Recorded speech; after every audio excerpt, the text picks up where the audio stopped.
So in this video, I want to talk to you about 3 of the worst foods you can have for breakfast. And there's a lot of really bad foods you can have for breakfast. So I'm going to kind of lump them according to category. And I also want to talk about, should you eat breakfast? Since this channel, we talk a ton about intermittent fasting, all types of fasting. I want to talk about when you would eat breakfast and when should you avoid breakfast. So there's a lot to discuss in this topic. So let's dive in.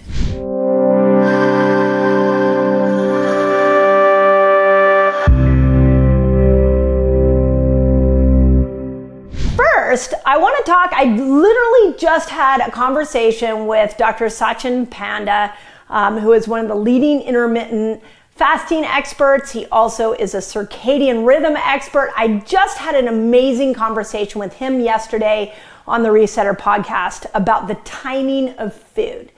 And so you can listen to that depending on when you're listening to that. To this video, you can go to the Resetter podcast and go look up the timing or see that interview. And what was really interesting is that we talked a lot about what is more important, the quality of food or the timing of food. And there's a lot of discussion right now, specifically around intermittent fasting, because it's been around for so long that a lot of people are saying, no, we shouldn't be skipping breakfast. We should be eating breakfast. There's a lot of people that are like, we should be eating breakfast first thing and when you get up in the morning. And so I wanted to go to the circadian rhythm expert and ask him specifically about the timing of foods. Very detailed conversation. I'll give you the highlights in here, but you can absolutely go listen. I'll make sure my team leaves the link in the notes so you can go hear the full interview. So when we're talking about breakfast, what I want you to know is that the first hour you wake up in the morning, your cortisol within like the first 45 minutes is the highest that it will be all day, by the way. It's like you get up, and depending on how you get up and you hit that like spike of cortisol and you're off and meant to be going for the day, because cortisol is the hormone that makes us move. Now, the worst thing you could ever do for your health is have cortisol high and insulin high at the same time. So because when cortisol is high, you are more insulin resistant. So when the first 45 minutes of our day, if we're eating any of these 3 categories of food I'm about to talk to you about, and at the moment the cortisol is high, that is a double whammy. That is like a hormonal metabolic hot mess. Now you add into that the idea around melatonin.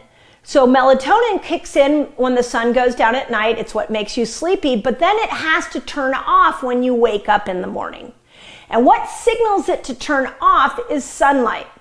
And according to Sachin Panda, he said that in the morning, we've got this, cortisol goes up, melatonin is slowly turning off. And just like melatonin makes us sleepy, melatonin makes your pancreas sleepy. So what ends up happening is as long as you have melatonin in the system, you are less insulin sensitive. So even though this video is about breakfast, even though some of you are opening up your eating window at like an hour after you wake up, which is perfect, I really want to encourage you to not roll out of bed and eat these 3 foods within the first hour of waking up. In fact, I highly encourage you to wait the first hour and not eat anything based off those principles that I just taught you. So with that in mind, what are the 3 categories? Well, the first one is cereal, but specifically granola. And I wanted to explain something about granola, because granola I think back to this, I grew up in the 70s and 80s, and we were like, oh, granola is like healthy, right? We even use the word granola for people that are like hippies. Oh, they're so granola, like they're all natural. Well, guess what? Granola is not natural anymore. It doesn't have that same benefit that it used to have. So one of the things about granola, and doing some research, is that most granolas, 100-gram serving of granola contains 63 grams of carbs, 18 grams of sugar, and 11 grams of protein. So the protein is good, but it's high in sugar. A lot of them have dried fruit in it. This one didn't. And it's packed with refined carbohydrates, so it spikes the blood sugar, and it has no fiber. So, granola is not the health food we once thought it was. In fact, I'm just going to say in this category, the worst thing you could have in the morning is a commercial grade granola or cereal, because the metabolic expense is so high at a time when your body's not metabolically prepared for it. So I would recommend, if you found a healthy granola, maybe you eat it an hour or two after you wake up, but definitely not in the first hour.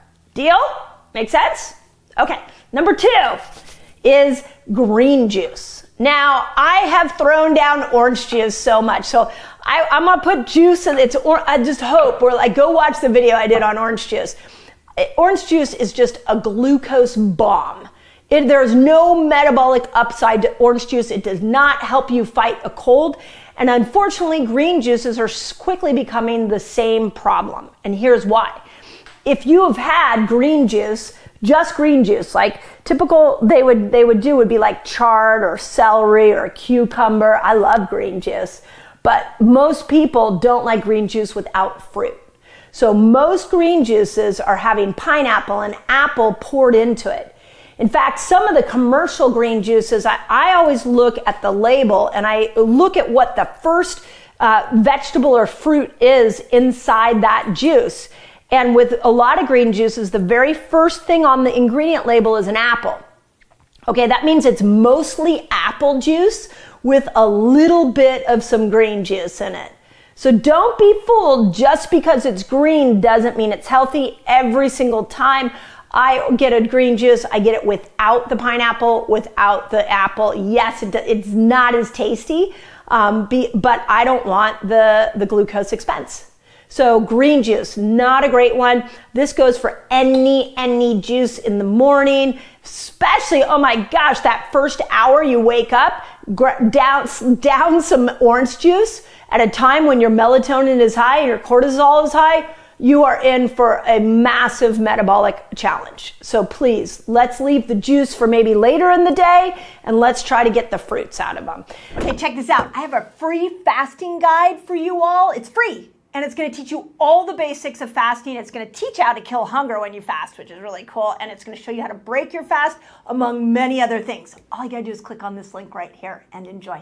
And the other part we have to remember with juice is that even though they may have some of the fruits that I've taught you here that are really healthy, they take all the fiber out of them. So there's no fiber in this. And so it's just a glucose bomb.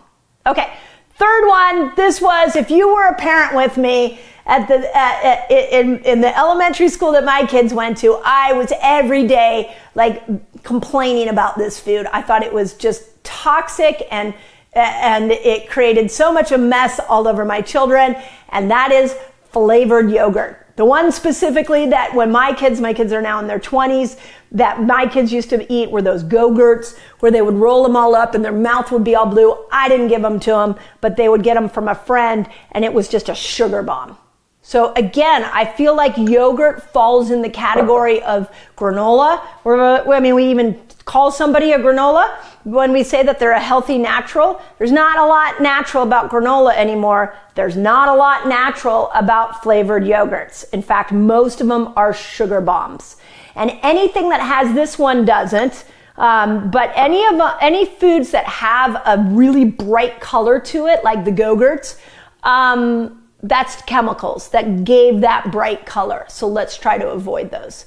So flavored yogurt, if you think about what so many people do, it breaks my heart.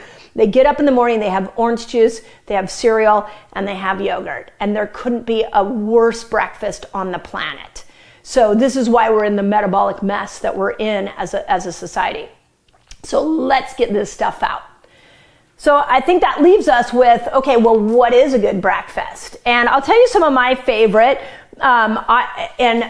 Everybody's a little different. I polled some of my team, and I wanted to make sure that I didn't just give you my biased opinion, but that I understood a little more of what everybody likes. So for starters, eggs are phenomenal. Eggs have leucine in them, which is the amino acid hero of the day. So they stabilize your blood sugar. There's so many reasons to love eggs. Smoked salmon, a lot of people do lox in the morning, great with all the omegas. Anything with the avocado, there's a video prior to this. where I talk about fruits, and avocado is a fruit and it helps you burn fat, high in monosaturated fats, great for controlling blood sugar, great addition to eggs, love it. Bacon and steak, if you like steak and eggs, I'm a huge sausage fan. Always make sure if you're eating meat that you get the meat without the pesticides and the antibiotics and everything that's poured into that. And the last thing is, if you are a yogurt fan, and I actually do this a lot over the years with the clients that I coached, a lot of times I would have them do Greek yogurt with berries in the morning. So if you're gonna go down the yogurt, go down the Greek yogurt path. It has more protein, it has more fat, it'll stabilize your blood sugar. And then, like I said, let's try to keep it an hour away from the moment you wake up. I would say even 2 hours. A general rule I like to follow for myself so I can mind melatonin and not put a lot of stress on my pancreas is I eat in the light. Whenever it's light out, melatonin's down. So it's a really interesting approach to looking at when to eat. I think it's really important that we don't eat in the dark. That doesn't happen all the time. Sometimes you are out with friends, or in the winter it's much harder to follow that rule, but a general guiding principle that I think you'll find will keep you metabolically healthy. So there you go. Those are the worst things you're gonna have for breakfast, pretty much right there. And again, if you have a great breakfast hack, put it in the comments. If you know somebody who's eating this stuff or drinking this stuff for breakfast, send them this video, because the way we start to clean up the metabolic challenge of this world is when people understand that just because it says all natural on the cereal box, or just because you think granola is for health nuts, that you can easily go astray, and then you're ending up in this metabolic challenge that so many people worldwide are struggling with. So there you go. As always, I hope that helps. If you love this video, I did a great video called Should You Eat Eggs Every Day for Breakfast? So you need them to make things like serotonin and dopamine, the neurotransmitters that give us a good mood balance, make us happy, make us calm, give us joy and satisfaction. The precursors for those neurotransmitters are all inside this little egg.